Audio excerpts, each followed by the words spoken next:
Hey, let's start wrapping it up here. I want to review this last bit of a clip from Theo Vaughn's podcast. No, I'm not familiar with him.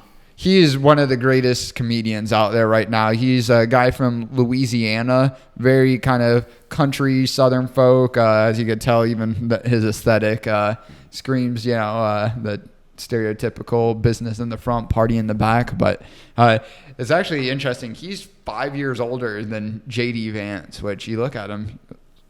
I mean, he thought that in the second half of this year that there would be the Trump tariffs will cause a recession in the second half of... Really quick.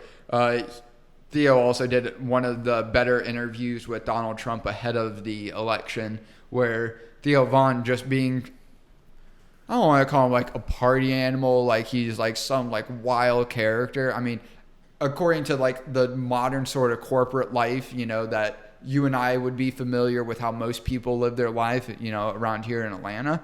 He's a wild boy, but he's not like someone that you're gonna, and maybe I'm getting ahead of myself as far as what I really know about the ins and outs of his life. But I mean, he's opened up about, drug usage, going to like AA or recovery meetings with Robert Kennedy Jr. And so like he's had his fair share of, outside the bounds sort of life experiences. But he's very real in a way that not many people are willing to be, at least publicly speaking. And, having conversations about Donald Trump's brother that suffered with alcohol and drug problems, and like just really humanizing Donald Trump as a person. And yeah, covered some politics, but got a lot more out of Donald Trump than I've seen, many, if any others get out of him this year. Now, who knows what could cause a recession in the second half of this year? It could be a buildup of our entire just history of being alive. But he's saying this. So it seems like... He has Tim Walz coming on the podcast. Guessing, and I don't know Mr. Musk. I never met Mr. Musk. One time he fed my buddy spaghetti at a party, though, dude. My buddy, people were raging and shit. And your buddy couldn't feed himself the spaghetti? Well, my buddy said, he offered my buddy some spaghetti, and my buddy said, yeah, I'd like to have some. And then instead, but only if you feed it to me? But instead of getting him a plate of spaghetti, he made him some and put it in his mouth, dude. Does your buddy know Frederick Douglass? My buddy, I'll say this. My buddy actually is a friend of FDR. Or no. That's a different... Sorry, of shit. Frederick. I don't know. God, dude. Okay. Oh, fucking ruin this shit, dude. Fuck, dude. Civics, man. Chill out. But he said that he thinks... But do you think that he just thinks that there's too many... That it's not a fair bill for the people? Do you think Elon Musk is for the people? I mean... I think that he's making a mistake in going after the president. Okay. Yeah, I think his heart is in the right place, man. Okay. I do. Like I think he got into this for the right reasons. I think he's frustrated. I think he's an emotional guy. Honestly, I'm a very emotional guy. Yeah. Like it's the president is and again, that's another characteristic that so many people will get on to Trump about. But I think to be at the top of your game in any field, you have to put yourself and people's like, oh, you got to create separation between you as a company, or I view as a company, or you as a person. But good luck succeeding that way. It's like, you don't anytime you put out a product, or like the iView name in my case, that's also putting my name out there, right? There's a fine line, though. A lot of emotional people, you have to be very unemotional to do what he does. J.D. Vance. I disagree. Emotions will. I'm coming at you from a lot of experience, because I have a lot of emotions. And it gets in the way, and it clouds judgment. It produces a lot of unnecessary fears. You don't perform as well as if you can separate. I'm not saying be passionate about things, because that's kind of what you're saying, is to be passionate. I think that one does not really come without the other. And again, it's like, yeah, that's a character flaw. And the way that I've been described, and will somewhat describe myself this way as well, not all the time, but oftentimes I can get the most out of people, right? And with getting the best out of people also means getting the worst out of people. But on both ends, that's how it kind of plays out with, you're going to have some baggage, that comes from your emotions, being involved in business or politics or whatever. You're human, so but everybody deals with it, but if people who can control emotions, there are good emotions and bad emotions. Yeah. Let's say that, especially if you're a business person or if you're in charge of people, your emotions can sabotage you. What I'm ultimately getting at is men in business thrive better when they have more emotions, more feelings, like more almost like womanly sort of characteristics, like caring about like the humanities more. And women thrive more in business when it's more like, how can I act more like authoritarian, like a more almost like masculine? And it's almost like a reversal of roles. For you to succeed at the highest of levels, man or woman, you have to demonstrate more character traits of the opposite sex. And again, just not saying this is right, I'm just saying more often than not, people will tie emotions to like a womanly, feminine sort of trait, at least showing emotions. That's why you're a bitch. Again, takes one to know one. Am I right? Read the media reports, you wouldn't necessarily see this. He's not like quick to temper. Like he's not one of these guys who flies off the handle. That's a little bit more what I'm like, honestly. Oh, he's and I smooth. think he's smooth, man. He's stoic. His and blood I think, pressure's fucking 007, dude. That motherfucker is. I don't know if that's good. But, I mean, but it's still, but yeah, I get what you're saying. But it is where it is. But I think I think Elon means the best, but I think he's making a mistake. Yeah, got it. That's Understood. my view. I would agree. Was Doge helpful? It was. Yeah, it was. And I mean, look, Doge continues within the White House and within. And more, like, not a perfect man by any stretch of the imagination. Again, no one is. And so, like, it feels bad to even have to preface, these sort of comments with his statement like that. But there is, I don't think, been many, if any, cases where J.D. Vance has made an appearance in the public. And I think to myself, man, he is an awful representative for this country, right? Like, it's almost always the case that I watch him. It's like, he's as good of a representative for this country than anyone else I see in the public. Seems like a humble guy to me. A lot of people didn't like you didn't say He's thank weird. you. He's weird. Oh, that was a little, come on, Jay. That was not his greatest moment. What moment? The Zelensky. Vladimir. Yeah, in the Oval Office when he's now given like the media. Wear a suit. Well, no, Right, but that right, wasn't him. That was SNL's like spin of it. That JD Vance said that comment, and it was another guy, behind JD Vance that made the comment about how he was dressed. And then that's where again. Make the comment about JD saying, the thank you, and that was, or not saying thank you. That was a little over the top, ridiculous, at least in the way that it was portrayed to the public or shown to the public. But once you start saying like, oh, but he also started making fun of his attire. No, now you're kind of combining events, and you're like not telling the whole truth, and you're purposely trying to mislead people. But yeah, that was all to say that I would love to see J.D. Vance, at least as it stands today, in the running for the 2028 president. I feel sure he will. Yeah. In fact, that's who I would hope takes control. Now, what do you think about this? I've heard Steve Bannon talking about the idea to kind of work around the current legislation, and I don't know how it's actually written anywhere, where FDR was able to become president for 4 terms, right? Well, how I feel about Trump taking a third term. Right. But you and again running for a third term, but what if J.D. Vance makes Trump, and again, I don't know if this is possible. I'll have to. If J.D. Vance makes Trump his running mate, then J.D. Vance steps down by default, then putting Trump back in office. Oh, you talk about that would be if they did that. I could see them doing that just to screw with the pop culture and the media. Tell us we couldn't do it. Look what we did. And we did it in a way J.D. that Vance is running for president in 28, and his running mate is Donald Trump. Yeah. And MSNBC, they would say right away, we know who really will be the president. It would be Trump in his third term. They would have a field day with that. I could see them doing that just to play with them, and then not actually wind up running. And again, I'm not Vance. I think Vance Rubio ticket, something like that, or a woman. Vance maybe. Tulsi, Tulsi Gabbard. It's time for. I wish we could get a Maggie. In fact, that would be a great person to come in would be a female. I want a Maggie Thatcher. I want that kind of a leader, I need tough as nails. I need to look at who she is because I again, controversial. Like I'm a bigot, sexist, misogynist, whatever. I just don't know of a modern woman like in the public light that's a good enough leader for this country. Margaret Thatcher is not current. Yeah, Okay. she's dead. Okay. She was a prime minister of England. Okay. In the 80s. Yeah. She and Reagan were really tight, and She made a lot of sense. she was strong, boy. And guys in the Royal Navy that I talked to said that she needed about 4 or 5 hours of sleep a night, like Trump. I mean, she was always on, always working, had respect across the board. Or Right. a lot of people I'm sure hated her, but.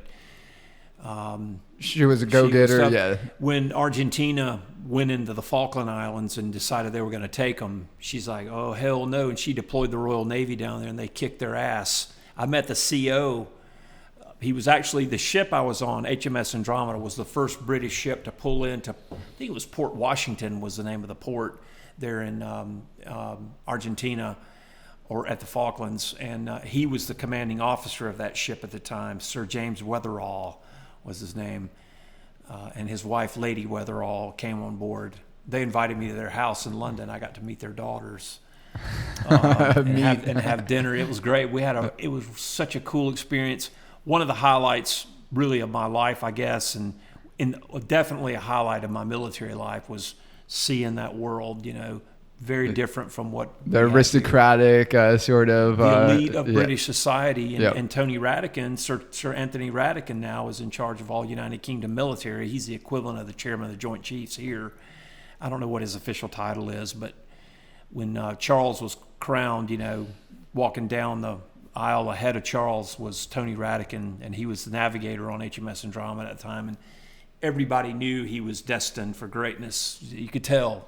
So speaking of like Chief Secretary of Defense, or Pete Hegseth, right, the Secretary of Defense for our Department of Defense, Kash Patel, our director of the FBI, was on Joe Rogan's podcast within the last few days, and he was talking about this incident where our former head of the Secretary of the Department of Defense was out of commission in the hospital for a period of greater than a week. And just imagine again, nobody knew about it. Right. Didn't like go through the proper due diligence or whatever people whatever word or phrasing people use for Trump, like he doesn't due process. Doesn't do due process. Comment I made earlier about the books written on Trump and all. I will tell you, this is my prediction. In the future, the books, the historians and the history books written about the Biden administration will be probably some of the toughest. It will go down. Have you ever seen the one about from Jake Tapper? That's come out within the last couple of weeks, has been making the rounds, like the tell-all about the Politburo behind Joe Biden. And he's as guilty as all of them for lying to us and covering it up. Hey, but now I'm coming out and, he's got a book to sell. And what about Karine Jean-Pierre, whatever, coming out with a book? Brian's favorite White House correspondent. She's, quote-unquote, left the Democratic Party and is now independent. And, of course, she's got a book to tell all about it. The people on the right just laugh at that. But she didn't know. She's only the press. Never in the room with Biden. Shit. Ever. She's press secretary. But then, Kamala Harris was always in the room with Joe Biden, and he was sharp as a tack. And can we wrap up? Let's finish up this, and we'll close it up. Of the country. I mean, look, there's a lot of ways in which we are wasting the American people's money. Yeah. Sometimes spending it on crazy stuff. Sometimes spending it on like actually counterproductive stuff. I think Doge has saved already at least 170, maybe $200 billion. Hopefully, it's going to save more. But yeah, I think it was very worthwhile. Much money. It's a ton of money. How would you not even notice that? If that much money, there's so much I could tell you about this. Okay, so one of the crazy things we all figured out, like first week or so we're in the White House, okay, is there was a payment that should be stopped because the president signed an executive order to stop a payment.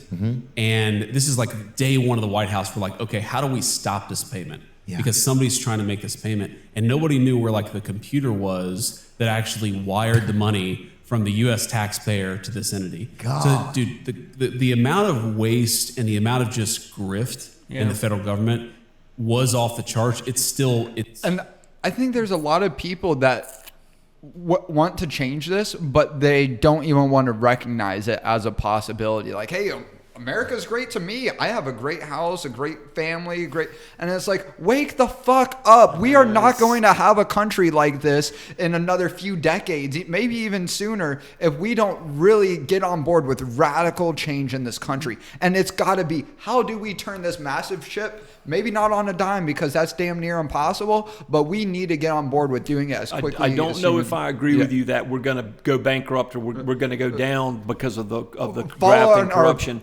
It's been going on for a long time. And look at our place in the world, where we were like by far and away like the global superpower, to where now it's a question of if we're not even the number one economy. I think we're still definitely considered a superpower, and a superpower, but not the sole superpower. One of the top superpowers. I mean, China's gonna. I don't know. China is either neck and neck with us, maybe a little below us, maybe a little ahead of us, and arguably in some cases far ahead of us, right? And again, you can make those cases that we're still far ahead in some aspects. I think, again, cultural information, we are ahead of the curve as far as proliferating, but I think China, is catching up and getting a lot of the people acting out, as United States citizens from within. They haven't been as active, as prevalent as we've been in, kind of forcing the American way of life, in some cases through force around the world, and setting up bases. But I think they've done just as good, if not even arguably better of a job of kind of bringing in some of their anti-capitalistic or kind of anti-American ways of life into America, just by infiltrating us with, Chinese researchers taking over our institutions, getting into countries, or just getting on social media sites and there's so many ways that they're going through it, where it's not in the traditional way of like, hey, let's go take down this superpower through force and, invasion. Let's take them down from within. And I think that's happening a lot more. Globalization ultimately to thank for all this. Right. When we stop focusing on our own America, country and started thinking of the global community. And that's the thing, like trying to get across to some of these interns. Very smart, caring kids, right? But it's like, at the end of the day, we cannot live in a utopia. I would love to be proven wrong, right? But I just don't see a world that we can all be haves, right? There's always going to be a world of haves and have-nots. Yeah. What the breakdown of, is it going to be 7 billion haves and 1 billion have-nots, or 100 million, haves, and then, 7.9 billion have-nots, right? That's the question, right? And right now we're leaning more towards the American people, by and large, being part of the have-nots in a way that's never really been the case. At least, not we're one of the most wealthy, like pre-World War II, wealthiest countries in the world, right? Jake. I mean, but technology and our way of the our gap consumption. The gap is closing between what was as far as just global wealth that existed. There used to be a time where the American middle class was a majority of the wealth across the globe, and now it's tied up within, I think, the top 3% of the American populace, and then the rest of it is spread across the globe. And it's just like, do we want to continue building a future where we're spreading out, that wealth across the globe as much as we've been doing since post-World War II? Or do we want to reconsolidate that more within America to have the American middle class back, one, and then make them the haves compared to the rest of the world? And again, not to say that I don't care about any other people outside of the American borders, but the way to, get them on our side, so to speak, is through success, through such prosperity we have in this country that they revolt within their own borders and demand that they become a part of the U.S. or demand a government, a self-governing structure similar to ours. But I think we've gone too far away from that.